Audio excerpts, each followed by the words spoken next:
focuses much more on what the Second Republic has done. Firstly, focusing on food security, which revolves around the workers, around the peasants in the rural areas.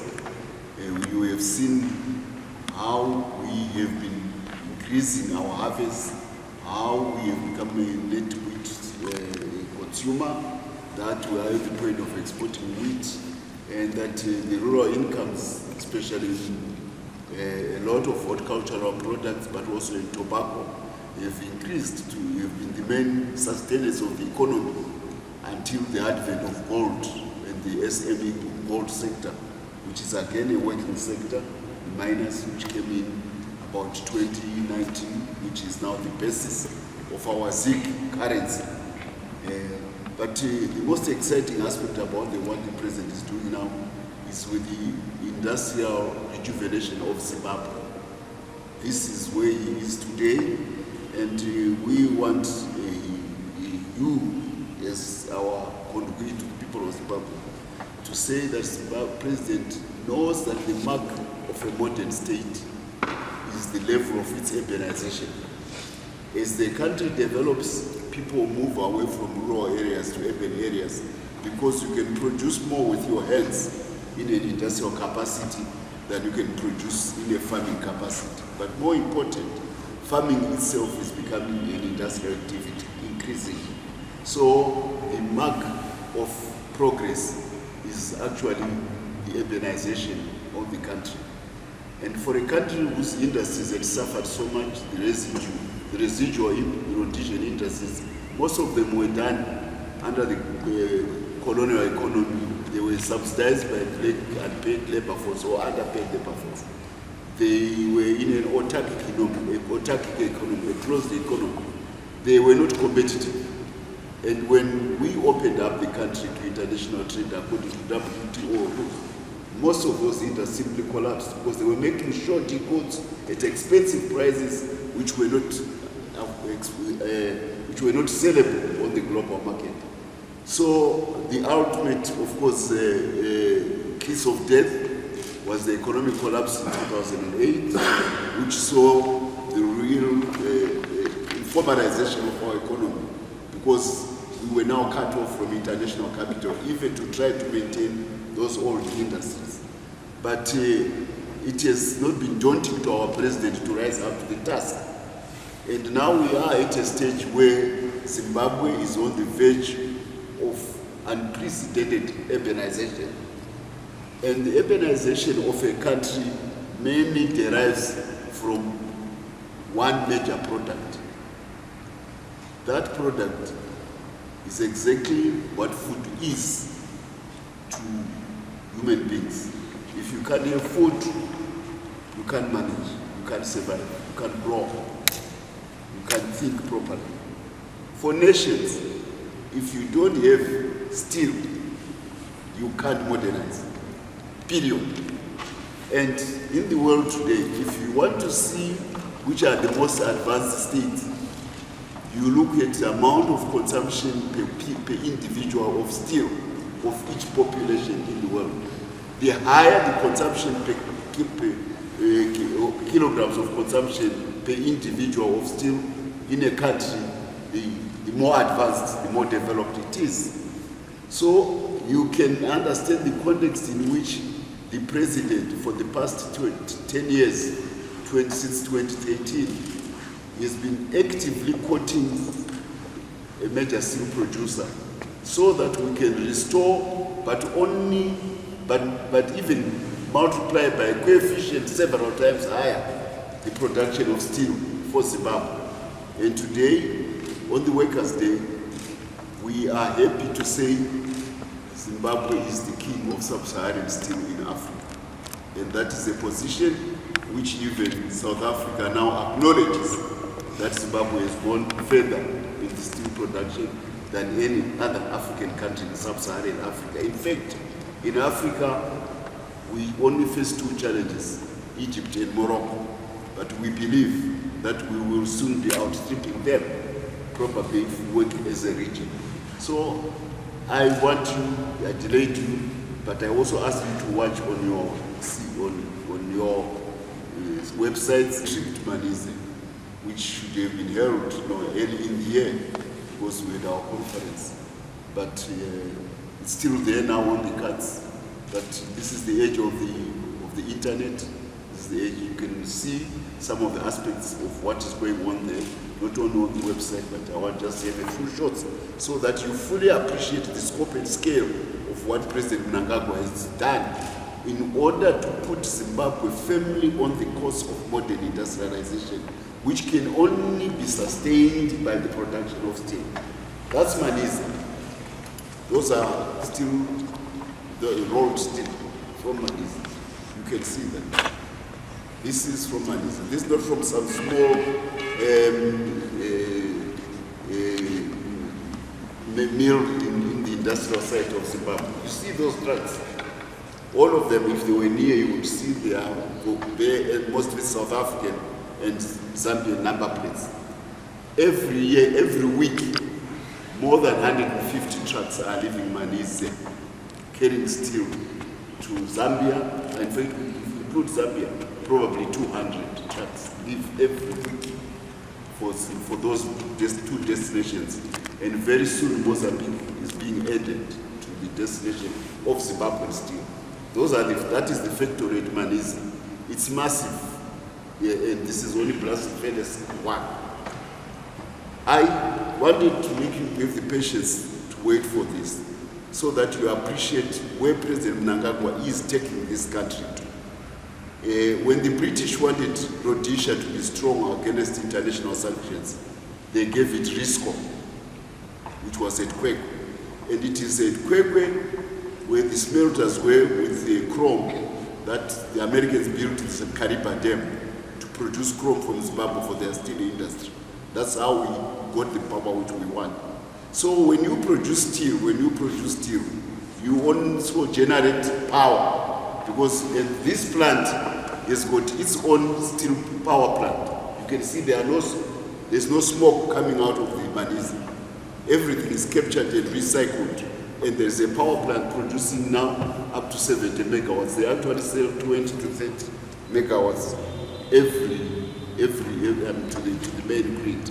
So it's a self-contained steel plant with its own general power plant which recycles the water, not back to the Munyati, but they actually recycle the water and reuse it. So there's very economic use of water.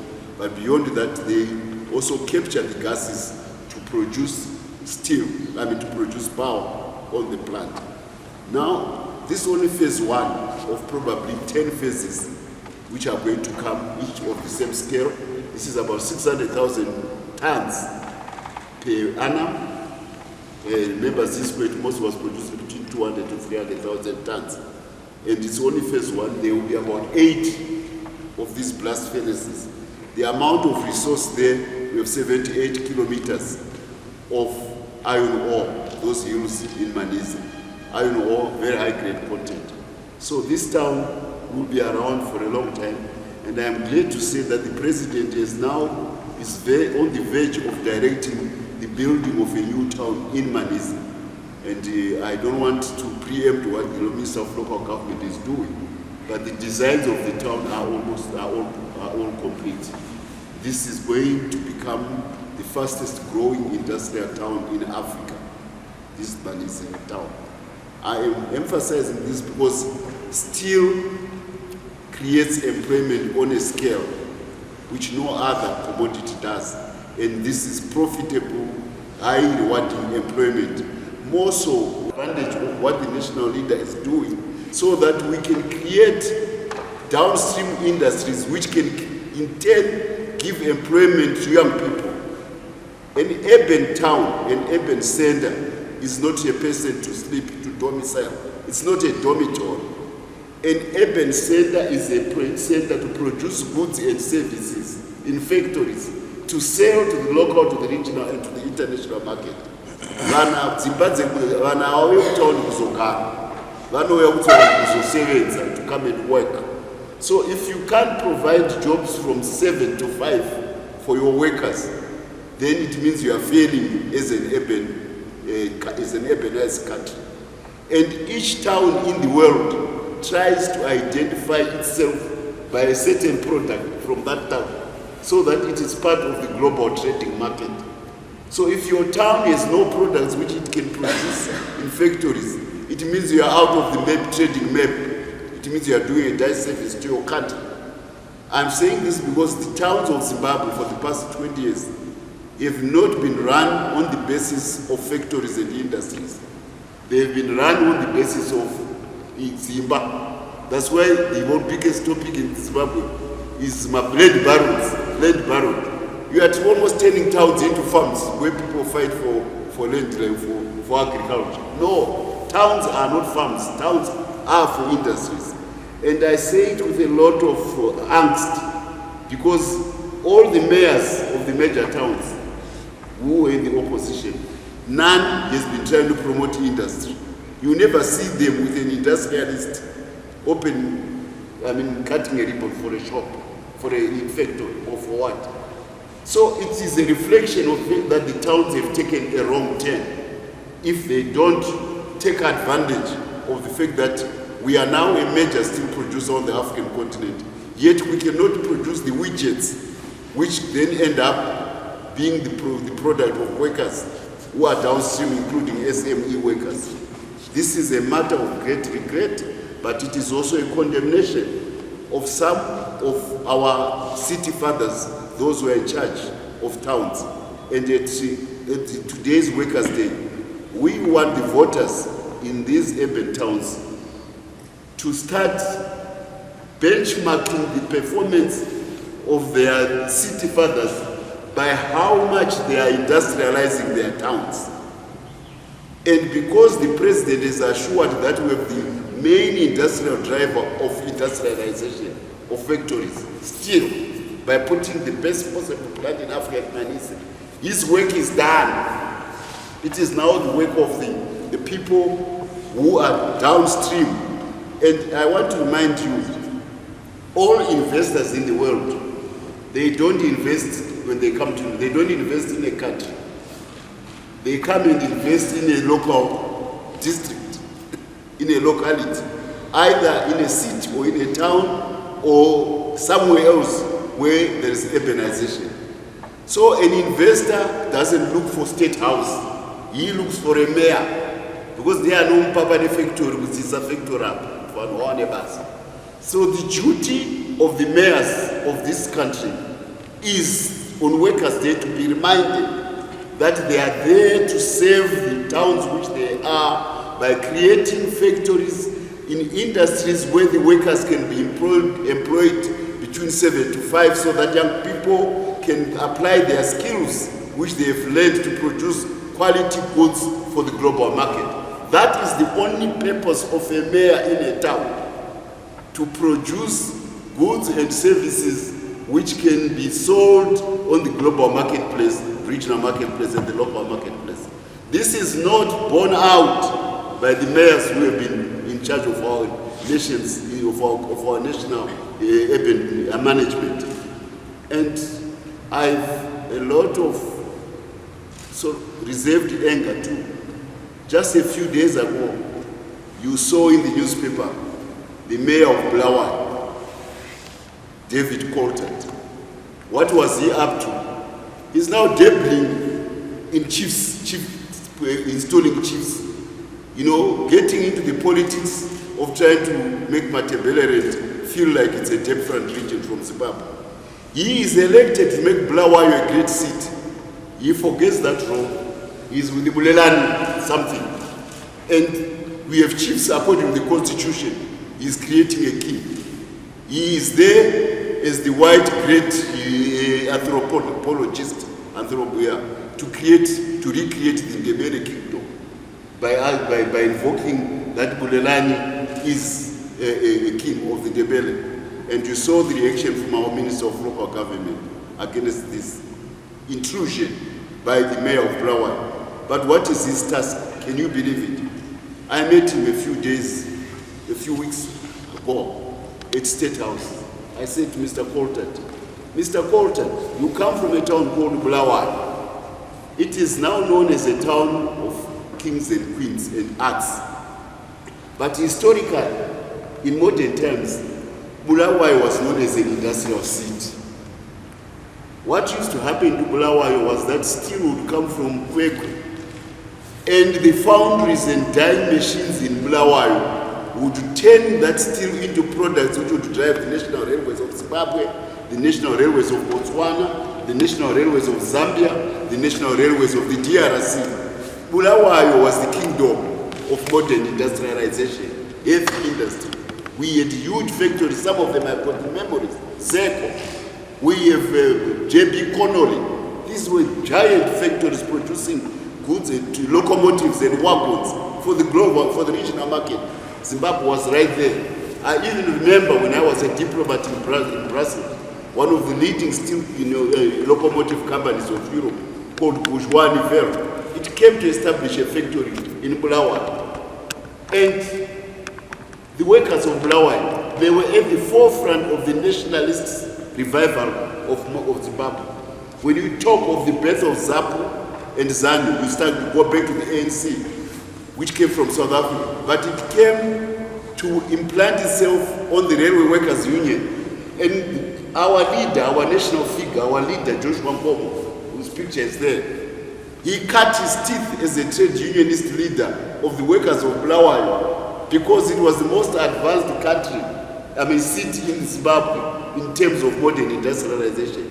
So this is the tradition of Bulawayo as an industrial city specializing in the downstream fabrication of steel to make the products which would then end up being in agriculture, implements in railway rolling stock, in electricity transmission, and in many other widgets, including the car industry, which will later, of course, collapse. So this is the tradition of Bulawayo. So I asked Mr. Coltart, I said, Mr. Coltart, you are the mayor of Bulawayo. We have now a modern steel plant at Manize. And your town's tradition has got the skills and the tradition of, and the institutional memory of downstream fabrication of steel. Do you know what he answered to me? He says, oh, that plant, it's made by the Chinese. And the Chinese, they are exporting steel to China. We won't have, I don't want to have anything to do with it. This is the mayor of a town. Now you all have been to school. You know what is the chemist, the periodic metals list. There is nothing which you see on the periodic elements list, in the periodic element, which says Chinese steel. There's nothing like that. Steel is steel from whichever country it is produced. But here is an attitude coming from the mayor, who is the leader of a town which should be leading in industrialization, denigrating what the president has done at national level to produce steel from the best company possibly in the world. He says, so Bulawayo is losing out. The workers of Bulawayo are losing out, and to whom are they losing out? They are losing out to the workers in Zambia who are coming to buy steel from Manize because they don't consider it Chinese steel or Chinese steel from a Chinese company. They consider it steel. They are losing out to the mayors in South Africa whose lorries you see there. They are coming to buy steel from Zimbabwe to sustain towns in South Africa for their own population, for their workers to have jobs from 7 to 5. Yet in our Bulawayo city, we have the town father, the number one himself, is worshiping the mayor, saying that I don't want steel from Manize. He hasn't even visited the plant himself to come and see what it is all about. He hasn't. Why? Because he's post-colonial. He has an attitude against Chinese. In Rhodesia, when we were fighting the war, the weapons came from China. So there is something called the yellow peril, which is a racist description of the threat from China supporting the liberation movement. So anything about China to him is associated with the yellow peril, those communists from China coming to support black guerrillas so that they take away our country, Rhodesia, from us. And remember, he's from the Rhodesian army. He was my adversary. He was the adversary of General Chongogare. He was the adversary of General Chuenga. and all General Shiris and all the others from the old General JZ, I mean the JZs and the Chitepos. He was on the other side of the army, Colton, serving in that army. So he has an attitude against China, which not even America is. America is the superpower. You see they are adjusting now with China how to cooperate. All the modern industrialization of China comes from America. But because of this residual feeling of a post-colonial, he has got a disease called rhodesianasis resistant. That is his disease. Anything which is a bearing of progress made by a black man is opposed, because the black man cannot manage modern progress. So Mnangagwa cannot manage to produce a modern steel plant which is nationally oriented, because he's working with the Chinese. But everyone knows that China produces 70% of the steel in the world. The Chinese Steel Academy is now better than even steel from Germany and Japan. And we have a mayor who should know better in Bulawayo, the city of modern industry.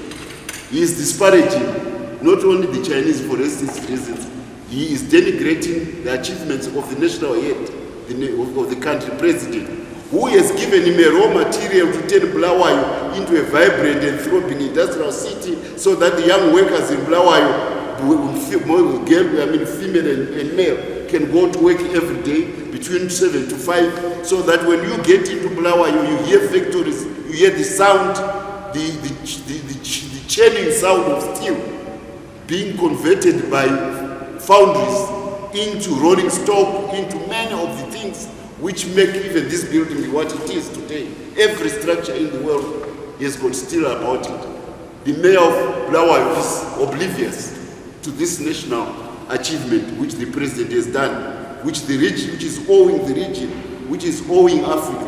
We are now going to integrate our steel industry with South Africa, because South Africa is respecting the quality of steel which is coming there, because it makes South African products, including the cars which they produce from BMW, from Mercedes, from Toyota, and very soon from BYD and other Chinese companies.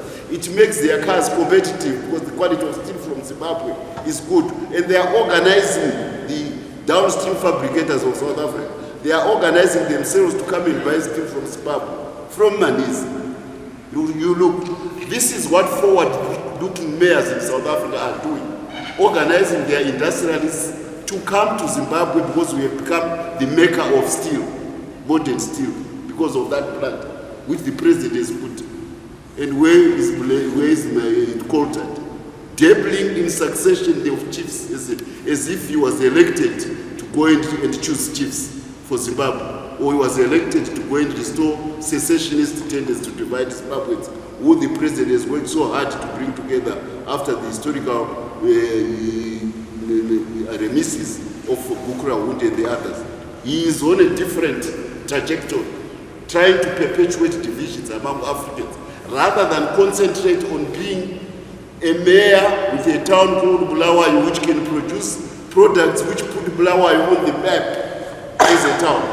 Africans are buying locomotives from China. Africans are buying cars from Japan.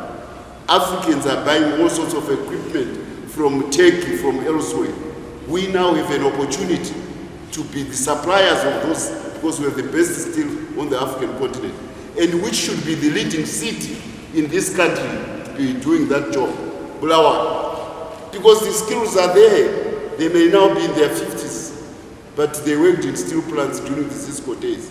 They have the institution. Before they die, give them a chance to pass on those skills to young people. And the best chance comes from using the steel from Manise to go to Bulawayo, to the foundries, to the die casters and all the other people in Bulawayo, so that we can produce quality products made in Zimbabwe for the global market. Bulawayo becomes not a city of kings and queens only, it becomes a city of industrialists. It becomes a city of excellence by the workers of Bulawayo, producing goods which can be bought by Toyota or which can be bought by Ford. This is what Bulawayo should be doing as a city. But no, it doesn't hit a right chord with our mayor, Mr. Colton.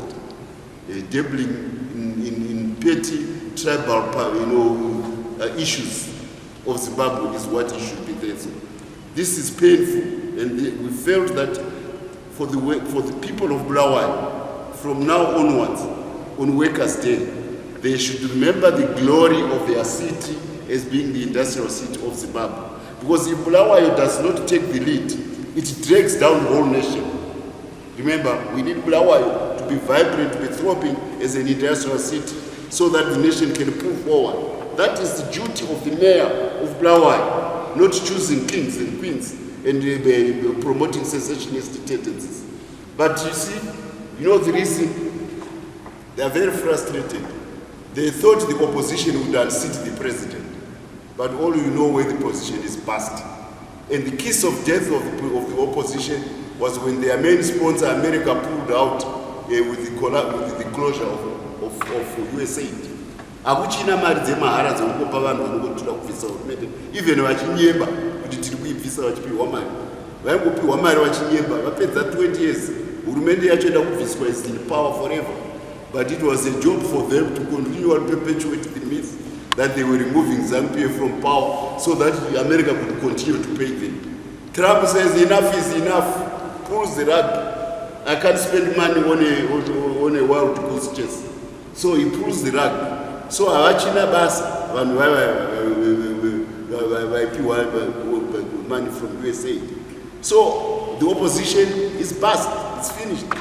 They looked for divisions within ZANU PF. Now let me tell you something. We cadres of ZANU PF, we are product of the war. We also think and we can differ. But at the end of the day, we are from the same crucible. Unlike opposition, yokuti vakamutsana havachaonani vanochererana tsoka vachiisirana zvidumwa zvipotswa kuti akafamba nepanapa panhasi chamisa inini mita handibvume totomisira chipotswa nekutochera nzira kuti pamarara naachapfuura nenzira inopfuura nemumunda mangu omutera oisa masanzu emitswa. We in ZANU PF we always find a way to find each other because we come from the struggle. Maybe we may differ one time. So here we are. Hakuna zvinonzi functions ZANU PF anoita kuti ZANU PF iparane, which is the wish, because they felt that ZANU PF could lose by the opposition because no, it will implode from within. Waona watadza kuipusha from kunze wotaura wakutonamata kuti hameno zvichangoitika mukati munhu vachamutsana iwe wapererwa wanga uri kunze uchipusha wakuti vari mukati havamutsani zvokuti uchazoona imba yaparara muZANU PF. Aiyo vanomutsana vowanana. This is exactly what is happening. Nakesa kuti vakuzotora nyika mangwana Mutsvangwa atiza usiku tamuona kuairport onai city yake namba 8 mundege. Ndiri muno ndiri pembe pakwangu because it was supposed to create the impression because I'm the spokesperson of the party and because I was prominent in 2017. If you want to create a feeling of euphoria and phobia and fear, you say Mutsvangwa atiza, then it was a lie. Makazondiona enda kutofamba ndikutengera vazukuru mabiscuits ndiri pano paHighland Park asi ndiri kunzira ndiri kupi ndiri kuDubai ndatiza gezana nyoka yemabhunu nagamba. So I want you on Workers' Day to restore full pride and patriotic fervor among Zimbabweans, because the workers of Zimbabwe, they were the ones who were the backbone of the resurgence of nationalism. They are the ones who are going to make this country become a world-class country. I know we can have people in rural areas producing food, but anybody can do that easier, production of food. Production of industrial goods, which change the face of humanity, only industry can do it. And which commodity drives industry in any country? Steel. And who has had the excellence to realize the importance of steel and to deliver it on a world-class level to Zimbabwe? Dr. Cde Mutsvangwa. He has done it. And he has done it with a big bang that the world is awed. Do you know what's happening in England? The Labour Party to recall its members. Why? They are grappling to restore their steel plant, this capital. The last one to manufacture steel in England is closed. They are still grappling now to produce steel. Amuna ngapha kuno Zimbabwe vari kutopembera kuti yangu muri kuiona here iyo steel plant. The challenges which the British government is facing about steel, Dr. Emerson Mnangagwa and ZANU PF overcome and delivered on steel. By the way, that steel plant which you see on you, there is nothing like that in Europe in terms of vertical integration and horizontal integration. Nothing. And I know because the German experts from Dortmund came and assessed it. And South African steel buyers who produce goods for world market are saying the steel from Zimbabwe is the best. So the customer and the experts say we are the best. Those are going to President Mnangagwa on Workers' Day. So when you hear his message about his pride about Zimbabwean work, remember what he has done for them. And because that town has got enough steel deposits for the next 300 years, you will all wake up on the resurrection and find money is going. And if there is an Emerson Mnangagwa street there, it shall be written Emerson Mnangagwa after your resurrection. Because the amount of iron ore which is there, the amount of chrome from the Great Dyke, the amount of coking coal from Wanke, makes it the steel plant which will probably, if we solve the issue of electricity by what's happening in Mozambique, with the gas in Mozambique, if we make the electricity cheaper to produce steel at less than 3 cents per kilowatt hour, even China will take them on because we have the resources.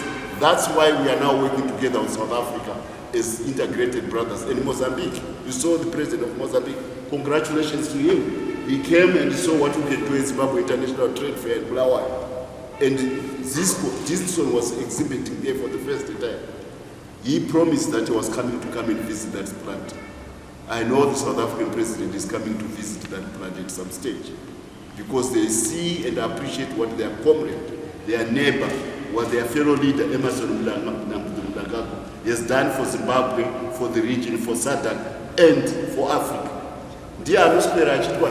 This man, this super achiever, is equal to Nananyuka Mapu, Wafutwe, Vacheri Mbeva, Minda, Wakuenda South Africa. Now he's in problems there. He starts with fire, he does things silly here, he runs away to South Africa on false papers.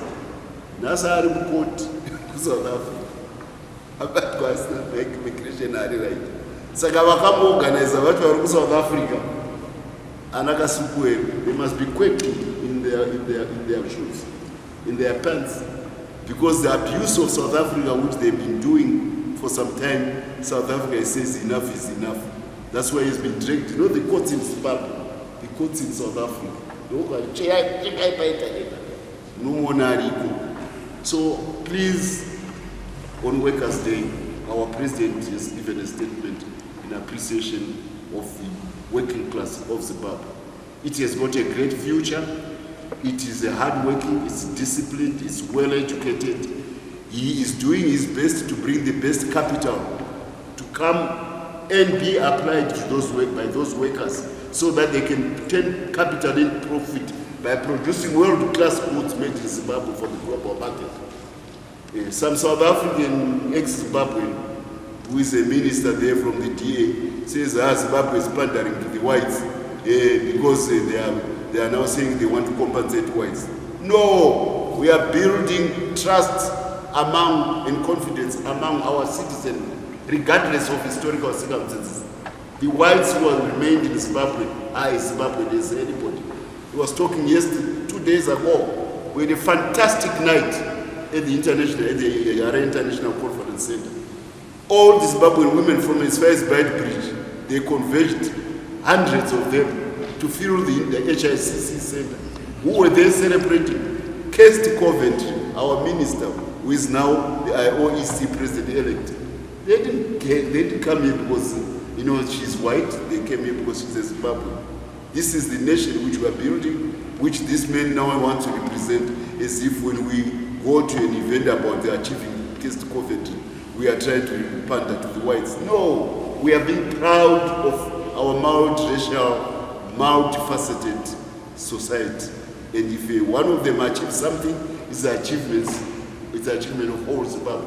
And those women who came to support my wife, Cde Mutsvangwa, as the guest of honor for that event, and the corporates which supported the event, big companies in Zimbabwe supported the event, they are all working for Zimbabwe, the Zimbabwe we want. And the president very soon, in August, I think, was he dispatched me to Cape Town. Do you know whom we were seeing? I was seeing the Stellenbosch business community. Where is Stellenbosch? Because the Afrikaners, their main center of cultural identity is Stellenbosch in South Africa. And what have they produced? They produce some of the best businessmen Africa has ever known. You know of Elon Musk? He comes from the Afrikaner community. He is now a world leader in electric cars. Everybody is following him. Maybe they will get better of him. He goes into space. All of you have Starlink. Yeah, that's Elon Musk. He's originally from South Africa. These are coming from the Afrikaner and their city of identity. It's Stellenbosch. You all know of Johan Rupert. Yeah, if he shows you, you go and type Johan Rupert, you go into any of the duty-free shops in the world. All you see from Cartier, Montblanc, all the brands which you see are very famous. They are coming from Johan Rupert. You know where his father started business? He started business in Mutare as a tobacco trader, Anthony Rupert. He was the only African who was allowed to trade tobacco by the British. You know the history of Zimbabwe farming after the Second World War. British soldiers, especially officers, were retired from the British Army. But America had a debt to pay America for the weapons. Britain had a debt to pay America for the weapons during the war. That debt was settled on Rhodesia to settle. And how does the British want to settle? It took all the retired, most of the retired officers. They were sent to Zimbabwe to be farmers. That's why racism became very rampant after the Second World War. A lot of decommissioned British officers came to occupy land in Zimbabwe to produce commercial crops, cotton, tobacco, tea, coffee, so that Britain can sell, so that it can settle the debt to America. But these were soldiers who were not farmers. They were in Africa, which was a strange land to them. Whom do they tend to become farmers? Boers, South Africans. That's why after the Second World War, the owners would be white, the Afro-man would be Afrikaners. And we respect African identity with Africa. That's why they call themselves Africa. You see them there. Those red ones are British soldiers. This is the Boer War in between 1899 and 1902. Those red ones there, you can see they are wearing red coats. In Africa, fighting red coats. You look at the other ones, well, those are commandos. Those were Afrikaner commandos fighting against the British. Why? Because they were fighting as an identity to Africa, those Afrikaners. They fought an anti-imperialist war against England. We also fought against an imperialist war against England. The only difference between them and us is that they lost the war.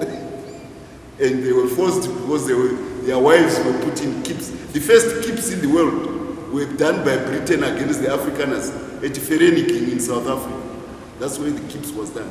So those commandos in the hills, they were said, Garaiko, Kwaswakats, Chavaita abuse, until you come down to the mountains where you are fighting. That's how the Afrikaners were finally forced to surrender. So they've got an abiding anti-imperialist identity, Afrikaners. So Isustagar war only against the imperialism, actually against the same power. The only type thing is we won. Now, people who are from your continent, who fought a war against they may be many other things afterwards, but the tradition is very strong.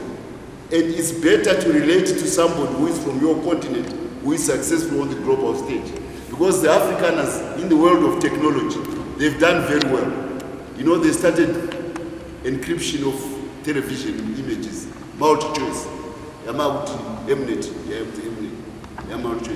That technology was from Holland, but it was made popular all over the world, from South Africa by Afrikaners. They went and made the set-top boxes, those ones. in China. And the biggest company in China is called Tencent. It is one of the largest technology companies in the whole world. The African has made it in China. It's Kuzbecker. If you want to find his name, Kuzbecker was a publisher from South Africa, from national papers. So from there, they took the technology to Silicon Valley. They set up a company called PayPal. That's where Elon Musk became rich. They sold payments technology by the phones to the American high-tech industry. So they dominate. A name like Roger Thiel, Sequoia, he's the biggest investor in high-tech in the whole world, this guy. So Zimbabwe is reaching out to the Afrikaners, and I was sent by the president to go and talk to them. And they promised that they will be coming to Zimbabwe in Johannesburg, leading a delegation of Afrikaners, because they are high in technology. They have factories in China, a town called Zhuhai, near Shenzhen. I was ambassador to China. Produces most of the goods, luxury goods which you see in stores, but suitcase, the major investor and buyer of those is that guy, Johannesburg. They are now thinking that they should come and put their factories in a special economic zone in Manisa. That's where they're coming to Zimbabwe. So charity begins at home. We are telling Afrikaners, if you want to invest, don't think of America, think of Africa. And if you think of Africa, the country which has done most to push the agenda of modernization is Zimbabwe. And what have they done? They've done something which Africa never thought could be done. They've produced the main element of industrialization still in Zimbabwe. So the assurance of growth for Zimbabwe is there, it's shining. And who has done it? It's Emerson Mnangagwa in a short 5 years as the leader of the Second Republic. Today, the message that Ditaurin has on Workers' Day to say, let's revere and appreciate what our leader has done to vault Zimbabwe at the forefront of modern prospects of industrialization, and along with it, to attract world-class capital in increasing amounts, so that the diligent, organized, hard-working, educated workers of Zimbabwe can turn that money into profit. Along the way, young people can get jobs from 7 to 5 and create goods which are demanded by the global market and make Zimbabwe a modern, prosperous African nation. That's what the president is there to do. So he spares the cup and the nonsense from Ananyoka, Nana Gambakwe, Nana, spares from that. Let's focus on things like money, because that's what the president has done. I want to thank you. That's my message in my